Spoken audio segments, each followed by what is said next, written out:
여러분 안녕하십니까. 시작하는 시간 거의 다 됐고요. 저는 일단은 간단하게 소개하는 말씀 좀 드리면서 우리 권총달 교수님 모시게 되겠습니다. 오늘 비가 많은 것도 불구하고 여러분이 많이 찾아오시는 것을 정말 놀랍고 또 많이 기쁩니다. 2015년 바로 작년부터 우리 문화원에서 처음으로 권총달 교수님 주최하신 다시 통감을 통해서 중국 문화를 본다는 강조를 해봤습니다. 작년의 기초를 작년에 했던 기반으로 여러분들이 많이 다시 통감 조서에 대해서 많이 인정하면서 또 우리 권총달 교수님에 대해서는 많이 사랑하고 많이 인정해 주는 것을 알게 되었습니다. 그래서 올해도 다시 한번 권총달 교수님 모시고 여러분들한테 다시 한번 자치 통감을 만나는 시간을 가질 수 있도록 하는 것을 준비해 왔습니다. 그러면은 지금부터 우리 권총달 교수님 모시고 시작하겠습니다.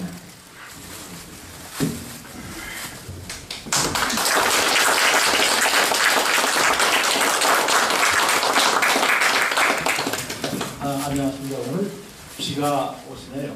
비가 오시는데 오실 때 좀 불편하시기도 하셨고, 작년에 여기서 다시 통감을 가지고 몇 번 계속해서 이 얘기를 한 일이 있는데, 그 후에 중국사회관에서 좀 얘기를 하자고 중국문화원에서 얘기를 했는데 일주일에 한 번 하니까 힘들어서 준비하는 거 힘들고 그래서 이제 금년에 한 번만 하자고 얘기를 하고, 그래서 오늘 다시 여러분 만나 뵙게 됐습니다.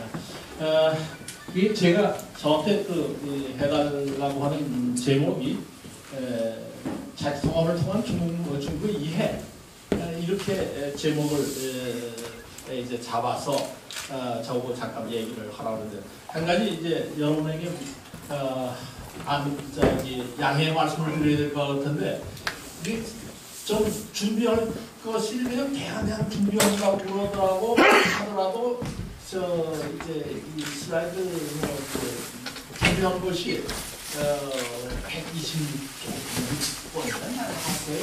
그래서 이게 많아서 이걸 이게 사실은 50분 하고 10분 쉬고 이제 50분 하고 이렇게 하셔도 되는데, 연세들을 보시니까 좀 앉아 계셔야 될 것 같아요. 그냥 쭉 나가겠습니다. 쉬지 않고 그런 양해 말씀을 드리면서 이제 시작을 하겠습니다. 이번 강의를 어떻게 해야 될 것인가? 이 제목이 중국의 이해입니다.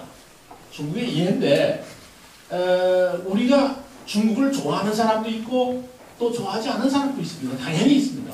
그건 어디든 마찬가지인데, 그러나 좋아하든 싫어하든 이것을 갖다 우리가 객관적으로 중국이라는 것이 어떤 나라냐, 나라냐 하는 문제를 우리가 이해할 필요가 있지 않겠느냐 해서 강의 제목을 이쪽에 그런데 그것을 갖다 어떤 방법으로 이해할 것이냐. 중국을 이해하는데 우리가 중국을 이해하는 방법이 여러 가지가 있을 텐데 어떤 방법으로 이해할 것이냐 하는 문제, 또 어떤 방향으로 이해할 것이냐 하는 문제를 이제 이번 제가 얘기하려는 이제 목표를 좀 잡았습니다. 그 다음에 제목에서 보시는 바와 같이 자치통감을 통한 중국의 이해 이렇게 얘기했는데, 중국을 이해하는 창은 참 여러 개가 있을 수 있습니다. 근데 그 창이 왜 하필이면 자치통합이냐? 그 얘기를 어느 정도 이제 납득할 수 있도록 이제 설명을 드려야 될 것 같아서, 왜 자치통감으로 중국을 봐야 되느냐 하는 얘기를 제 나름대로의 생각을 가지고 이제 말씀드리겠습니다. 그래서 이제 어쨌든 제목이 자치통감과 중국. 그래서 자치통감을 통해서 중국이 어떤 특성을 가지고 있느냐. 특히 우리나라의 경우를 우리나라 경우는 대략 제가 언급을 하지 않겠습니다만은 대부분 다 아시는 얘기니까 우리나라와 비교해서 중국의 특성이 어떤 거냐 하는 문제를 제가 이제 좀 관심을 가지고 얘기를 해보고 싶다. 그 다음에 두 번째로 그렇게 이해한 다음에 그리고 중국의 이른바 5,000년 역사라고 해도 좋고 4,000년 역사라고 해도 좋고 이것이 어떤 패턴으로 이제 현재까지 내려왔느냐 하는 문제를 좀 보고 싶습니다. 그것을 왜 그러냐? 왜 우리가 그걸 봐야 되느냐? 간단한 겁니다. 중국 옆에 붙어 있는 우리로서 어떻게 살아남을 거냐. 생존의 문제가 이 문제하고 사실은 굉장히 직결되어 있다고 생각하기 때문에 이런 문제를 생각해 본 겁니다.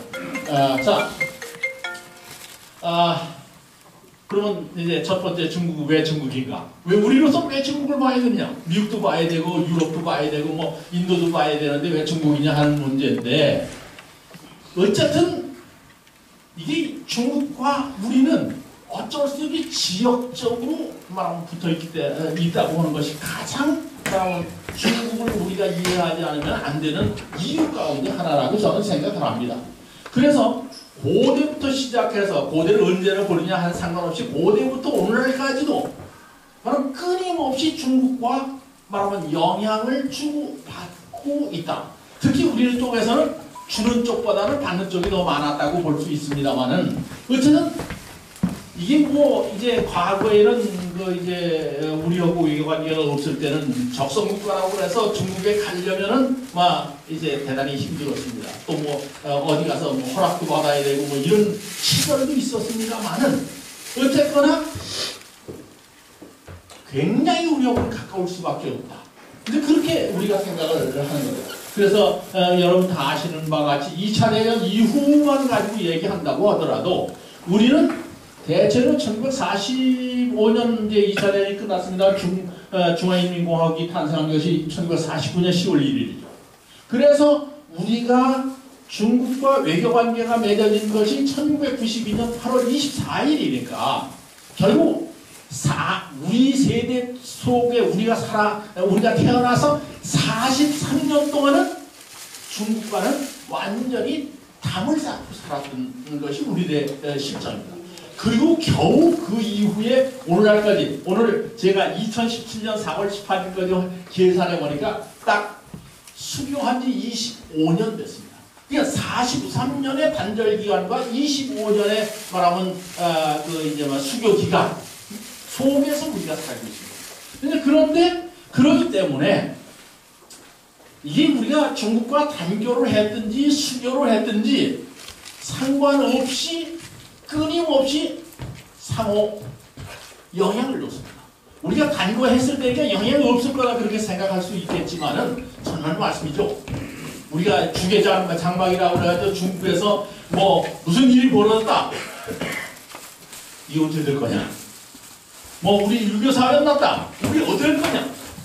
그럼 우리하고 친구이든지 친구가 아니든지 상관없이 끊임없이 우리한테 이제 말하면 영향을 주어왔기 때문에 이는 우리가 단교냐 무슨 그다음에 외교냐 상관없이 우리는 끊임없이 영향을 주어왔다. 그건 아까 말씀드린 지적 조건에서 말하면 필수적인 거 아니겠느냐 이렇게 생각을 합니다.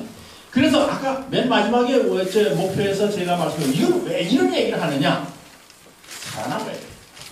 우리가 살아남아야 되는데 살아남으려면 여기서 이제 손자병법 이제 지피지기는 백전백승이다. 그렇게 상대방을 알고 나를 알면은 그것이 100번 싸워도 100번 이기는 방법이다. 그런 얘기 하는데 중국과 싸우자고 내가 이런 얘기 하는 건 아닙니다. 그러나 우리가 친구를 하더라도 상대방을 알아야만이 제대로 친구 노릇을 할 수 있는 거 아니겠는가? 그런 생각에서 이 지피지기라는 말을 제가 이제 써봤습니다. 그런데 우리가 중국을 알아야 되는 중국을 얼마나 알고 있느냐 하는 얘기입니다. 아까 말씀드린 대로 제가 이제 1972년에 대만에 처음으로 유학을 떠났습니다. 거기서 몇 년 공부를 하다가 와서 이제 중국사만 가르치면서 이제 일생을 살았습니다만은 1972년에 제가 유학할 당시에 그때 우리나라에 중국어과가 있는 데가 중국어학과 설치되어 있는 데가 어디냐면 서울대학, 성균대학, 외고대학 그런 정도 세계 대학밖에 없었습니다. 그래서 제가 대만을 가려고 중국어를 배워야 될 텐데 중국어 배울 데가 없는 거예요. 참 없었습니다. 그래가지고 뭐 여러분 연세 많으신 분들은 이제 기억하시는 송아무개라고는 형제분이 계셨어요. 송아무. 그분이 여기서 학원 하는데 거기서 뭐 한 석 달 배우면 배울 게 없잖아요. 뭐 하여간 뭐 그런 시절을 거쳐서 말하면 했는데 지금 사실 그러니까 따지고 보면 중국과 단교된 43년간은 우리가 꼭 알아야 됐음에도 불구하고 우리나라 사람들은 대학에 중국어가 설치된 걸 가지고 관심이 있느냐 없느냐 하고 단적으로 얘기하기는 굉장히 어려울 겁니다. 그럼에도 불구하고 적어도 상당한 말하면 우리가 중국에 대해서 얼마나 관심이 있느냐 하는 이제 바로미터랄까요? 그렇게 볼 수 있습니다. 중국어 학과가 요새는 중국어 학과가 생긴 데가 대학에 몇 개 모르긴 모르고 한 50개 대학에 중국어 학과가 생겨 있을 겁니다. 25년 사이에 그렇게 중국어가 필요했는데 왜 43년은 3개 학과밖에 없었느냐? 좀 가끔 그런 생각. 우리나라의 교육 정책이 있는 우리나라 사람들의 생각이 얼마나 말하면 현재적이냐, 적어도 미래에 지향적이지 못했다고 하는 걸 얘기해 주는 겁니다. 이거 남의 나라 얘기를 해서 안 됐습니다만, 닉슨 대통령이 이제 미국의 중국의 핑퐁 외교를 해석했다고 이제 그렇게 이제 자의를 얘기입니다만, 그때 닉슨 대통령이 중국에 가면서 중국 지도자랄까, 중국 전문가를 갖다가 몇 년 동안 5,000명을 길렀다는 기록이 있습니다. 그래서 작년에 작년인가요? 그런 것 같습니다. 이제 지금 구속이 되셨습니다만 박근혜 대통령이 천안문광에 가서 이루고 온 것. 자, 그걸 보면서 박근혜 대통령이 당시에 중국 전문가를 얼마나 길러가지고 그 자문을 가지고 천안문 광장에 가서 손을 흔들었을까? 저는 텔레비전 보면서 그걸 생각해요. 말하면 상대방을 모르고 가면은 상당히 잘해주는 것 같은데 뒤로 가면 손해를 펑펑 보게 있는 게 세상이 참이다. 그냥 우리가 사실 중국을 정말 얼마나 알고 있느냐?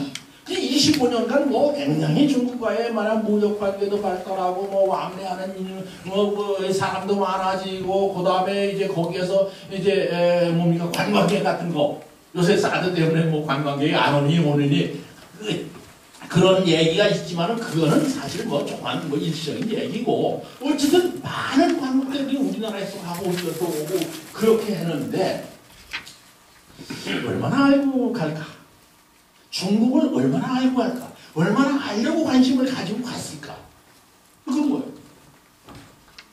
뭐예요? 잘못한 사람 예전에 1989년에 중국에 처음 갔을 때 대한민국에 이제 무슨 깃발을 날려야 된다 그래가지고 한복부라고 다 입고 말이죠. 입고 가가지고 그냥 중국이 못 사는데 어쩌고 하면서 그냥 어디인가 이제 광해대장비에 가서 막 사진 그런 모습을 제가 1980년대에 중국에 가서 우리나라 분들의 그 양반들의 애국심이 굉장하겠죠. 우리나라가 이게 어쩌냐. 그러나 그것이 얼마나 우리에게 손해를 끼쳤다고 하는 것을 사실은 알지 못하고 있어요. 그만큼 중국을 모르는 거죠. 왜냐면 그렇게 우리가 해석했는데 그러면 이제 중국에 관한 책이 얼마나 나왔냐. 그리고 이제 제가 좀 이렇게 봤어요. 중국에 책 많이 나왔습니다. 많이 나왔는데 그 가운데 우리나라에서 중국에 관한 베스트셀러가 있다고 신문에 나길래 이게 뭔가 그리고 아주 유명한 작가입니다. 사람 이름은 얘기하지 않겠습니다. 그래서 가서 제가 하도 많이 팔렸다길래 이게 얼마나 이제 할까. 그리고 이제 사서 봤습니다. 그랬더니 여러분 사서 보신 분들 한 한 3시간 읽으니까 끝났어요. 책을 다 읽었는데 뭐냐? 가서 밥 먹은 얘기. 중국어 배우면서 뭐 무슨 뭐 발음이 어떻다는 얘기. 친구 만나서 무슨 밥 먹는 문필은 좋아요. 그러니까 그것이 우리나라 베스트셀러가 쫙 우리나라 가서 수십만 원이 팔렸습니다. 그러니까 글쎄 뭐 이거 그분에 대한 적이 아닙니다만은 이게 우리나라가 중국에 대한 이해의 수준일 거다. 그런 생각을 했습니다. 그 제가 지나치게 말한